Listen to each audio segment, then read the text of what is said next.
صفحہ بنائے اور قرآن مجید کی کامل برکات نصیب فرمائے۔ کل آپ نے سماعت کیا قرآن مجید کی آیت نمبر 114 میں اللہ رب العزت نے مساجد کی سمجھنے فضیلت، اس کی برکات کو اور مسجد میں آنے والوں کے لیے کیا چیز وہ لے کے آئیں ان کے لیے تعلیمات کو اس اہم خلصہ میں ذکر فرمایا۔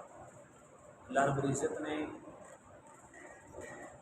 اور جو لوگ احباب جتنے مرضی نیک پرہیزگار ہوں وہ اگر مسجد کی خرابی کا سبب بنتے ہیں، کوئی بھی شخص ہو مسجد کی ویرانی کا سبب بنتے ہیں، تو اللہ نے فرمایا ان سے بڑا کوئی ظالم نہیں ہے۔ گھر میرا ہو اور میرا کلمہ پڑھ کے مجھے مان کر میرا رزق کھا کر اور پھر اس کے اندر خرابی پیدا کریں۔ قرآن مجید کی صورت غالباً توبہ میں اللہ رب العزت نے فرمایا اگر کسی کو مسجد کی تعمیر کرتے ہوئے دیکھو، مسجد کے معاملات کو درست کرتے ہوئے دیکھو، تم گواہی دو کہ یہ ایماندار ہے، یعنی صاحب ایمان ہے کہ یہ اللہ کے گھر کے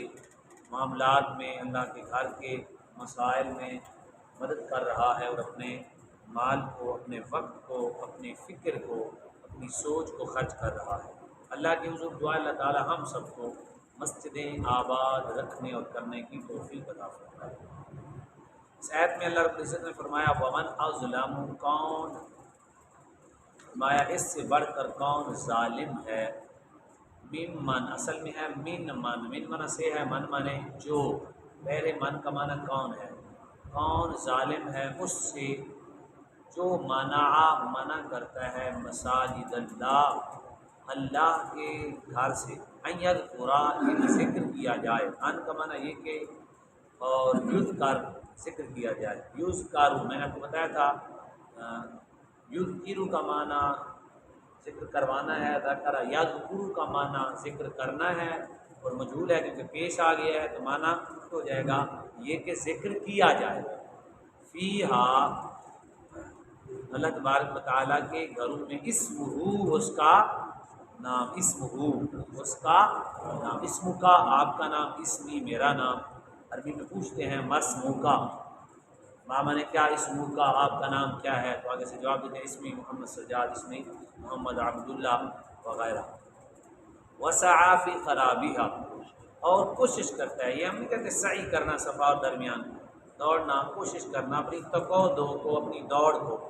اس طرف کامزن کر دینا، خرچ کرنا کہ مسجد کے اندر خرابی پیدا ہو۔ وسعی فی خرابیہا،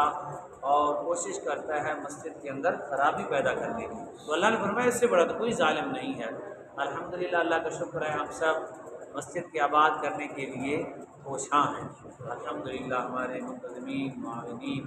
آپ حضرات، اللہ تعالی ہم سب کو اپنی رضا کی خاطر ہمیشہ اپنا گھر آباد رکھنے اور کرنے کی توفیق عطا فرمائے۔ اللہ رب العزت نے فرمایا جو لوگ خرابی پیدا کرتے ہیں اس کے اندر ذکر فکر ہوتا ہے، اس کے بارے میں فرمایا اولئک ما کان لہم، فرمایا کہ ہونا تو یہ چاہیے تھا کہ یہ بجائے مسجد میں ویرانی کی کوشش کرنے کے کہ جب مسجد میں آتے وہ اولئک وہ، یعنی ما کان لہم نہیں ہے ان کے لیے جائز، ما مانا نہیں ہے، کانا ہے اور لہم ان کے لیے، تو یعنی یہاں یہ بتایا جا رہا ہے کہ ان کے لیے جائز نہیں تھا یہ کہ وہ داخل ہوں، یدخلوا داخل ہوں ہاں مسجد میں، الا خائفین مگر خوف کرتے ہوئے، یعنی اللہ کے گھر میں، اللہ کا گھر ہے، اس کے اندر بولنے کے آداب، اس کے اندر بیٹھنے کے آداب اگر نبی علیہ السلام نے تعلیم فرما دی تو میں ڈرتے ہوئے اللہ کے گھر میں آنا، کیا کرنا ہے، ڈرتے ہوئے اللہ کے گھر میں۔ سیدنا فاروق اعظم رضی اللہ تعالیٰ عنہ کے ظاہری زمانہ میں ایک شخص نے بلند آواز سے، ایک مجبوری ہوتی ہے وہ الگ بات ہے، ایک شخص نے ویسے ابلاغ و تبلیغ کرنا، ذکر اذکار کرنا، وہ تو جو صحیح طریقے سے ثناخوانی کرنا، جو صحیح شرعی تقاضا ہے اللہ کی رضا کے لیے کرنا، یہ تو مسجدیں ہیں ہی اس لیے اللہ کا ذکر کیا جائے، اس کے رسول کا ذکر کیا جائے، قرآن کی بلاغ و تبلیغ کا ذکر کیا جائے۔ ایک ہے ویسے ہی مسجد میں اور کسی نے شخص نے کھڑے ہو کے ویسے کسی کو بلایا، ویسے ہی تو اونچی اونچی آواز سے بلایا، سیدنا فاروق اعظم جا رہے تھے، انہوں نے دیکھ لیا، ان کے ساتھ ایک شخص کھڑا تھا، آپ نے بجائے اس کے مسجد میں کھڑے اسے بلاتے، آپ بھی اونچی آواز کرتے. سیدنا فاروق اعظم نے کنکری اٹھائی, اس کو ایسے لگائی,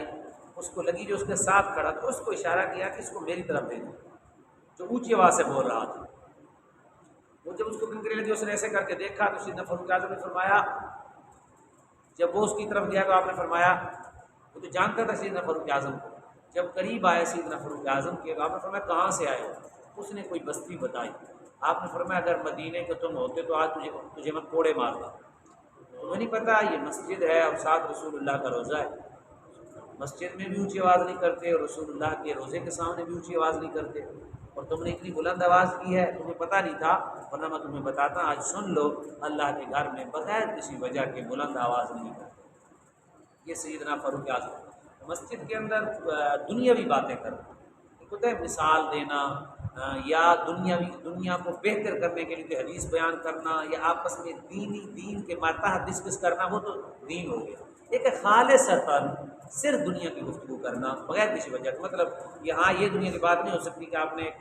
پلمبر کو بلایا, آپ نے الیکٹریشین کو بلایا, آپ نے مستری کو بلایا, آپ نے ٹھیکیدار کو بلایا, اس سے آپ بات کر رہے ہیں کیسے بنانا ہے ایسا, یہ تو دنیاوی بات نہ ہوئی, یہ مسجد کے بارے میں ہی ہے.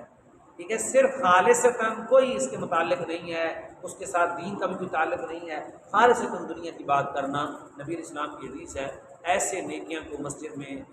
نیکی کو دنیاوی بات جلاتی ہے جیسے سوکھی لکڑی کو آگ جلا دیتی ہے.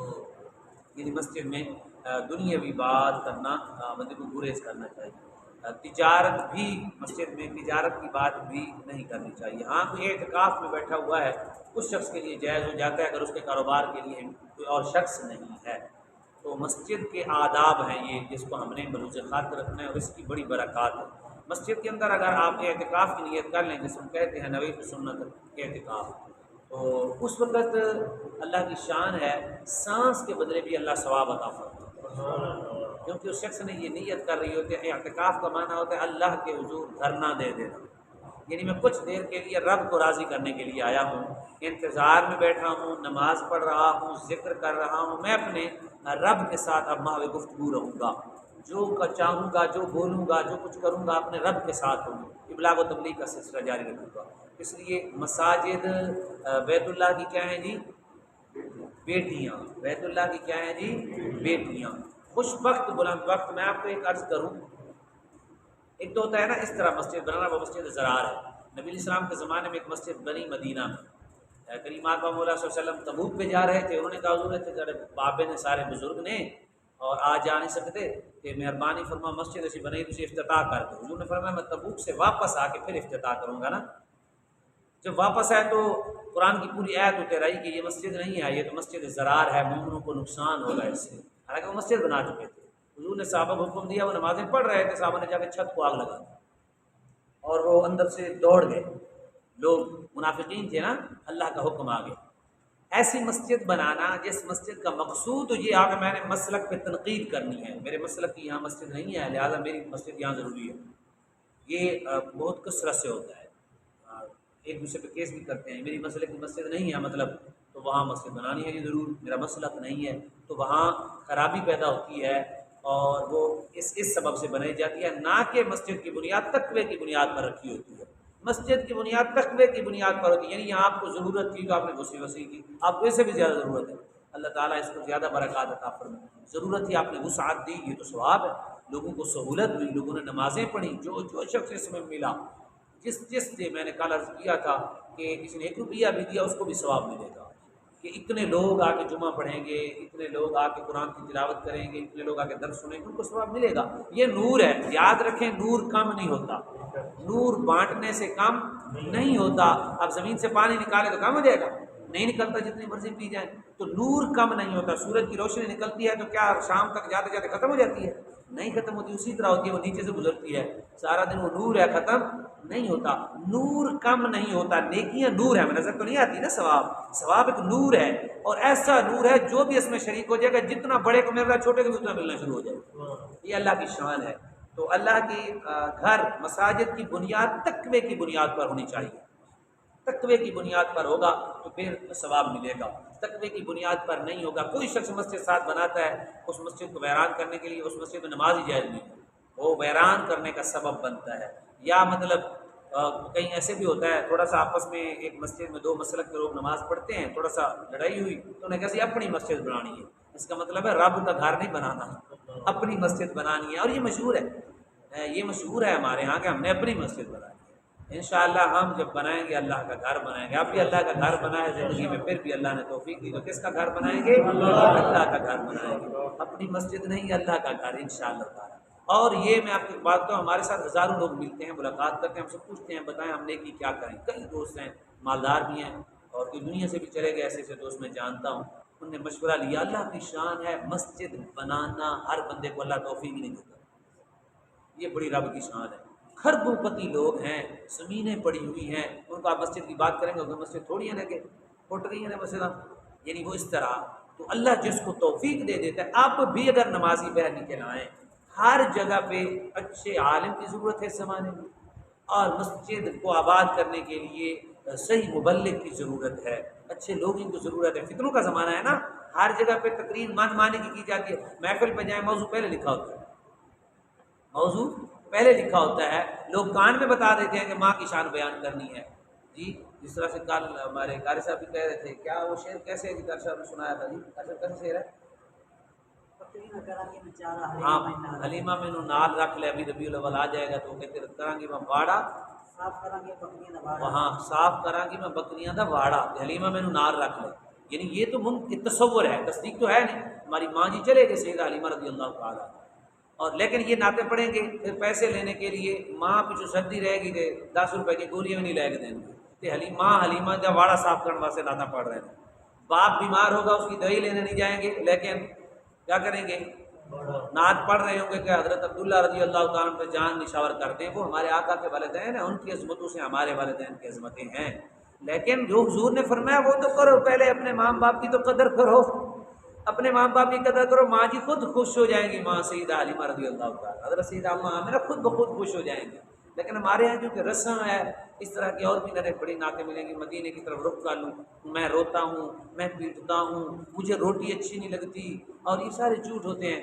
ایسے ہونا چاہیے، اگر نہ لگے اچھی تو بندہ کو سوکھ بھی جانا چاہیے نا، تو ایسا ہوتا نہیں ہے۔ تو یہ چیزیں جو ہیں اللہ کی رضا کے لیے جو بھی ہوگا یاد رکھیں،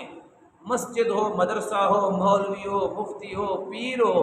جس میں تقوی کی بنیاد ہوئی اللہ کامیاب کرے گا، اللہ قبول کرے گا، جتنی مرضی کچھ بنا لے کوئی ثواب نہیں ملے گا، بڑی بلڈنگوں کو رب کی ضرورت ہی نہیں ہے۔ اللہ نے قرآن مجید میں فرمایا لن ینال اللہ لحومها ولا دماؤها ولکن ینالہ التقوی منکم، فرمایا یہ جو تم قربانی کرتے ہو نا، اس کا گوشت میری بارگاہ میں پہنچتا ہے نا، اس کا خون پہنچتا ہے، ولکن ینالہ التقوی منکم، تمہاری طرف سے مجھے تو تقوی ہی پہنچتا ہے۔ تو میرے ساتھ کتنی محبت میں یہ قربانی کرتے ہو۔ وَتَزَوَّدُوا فَإِنَّ خَيْرَ الزَّادِ التَّقْوَىٰ، فرمایا جو حج پہ آتے ہو، یہ تمہارا گھومنا شومنا یہ سب کچھ نہیں، میں نے یہ دیکھنا ہوتا ہے مجھ سے کتنا پیار کرتے ہیں، تمہارا زاد راہ تقویٰ ہے۔ یہ زاد راہ ایک پیسہ ہے، فرمایا زاد راہ تقویٰ ہونا چاہیے۔ یا ایھا الذین آمنوا کتب علیکم الصیام کما کتب علی الذین من قبلکم لعلکم تتقون، فرمایا روزہ بھی اس لیے دیا گیا ہے تاکہ میں دیکھنا چاہتا ہوں کہ تقویٰ تم میں کتنا آتا ہے۔ یا ایھا الناس اعبدوا ربکم الذی خلقکم والذین من قبلکم لعلکم تتقون، فرمایا کہ میں عبادت تم کرو رب کی، اس رب کی جس نے تمہیں بھی پیدا کیا، تم سے پہلے لوگوں کو بھی پیدا کیا، لیکن عبادت کا مقصود مطلوب تقویٰ ہے، پرہیزگاری ہے۔ تو یہ ساری چیزیں تقوی کی بنیاد پر جو نیکی کی جائے گی، اللہ سے ڈرتے ہوئے مالک کو راضی کرنے کے لیے، وہ نیکیاں بہت قابل قبول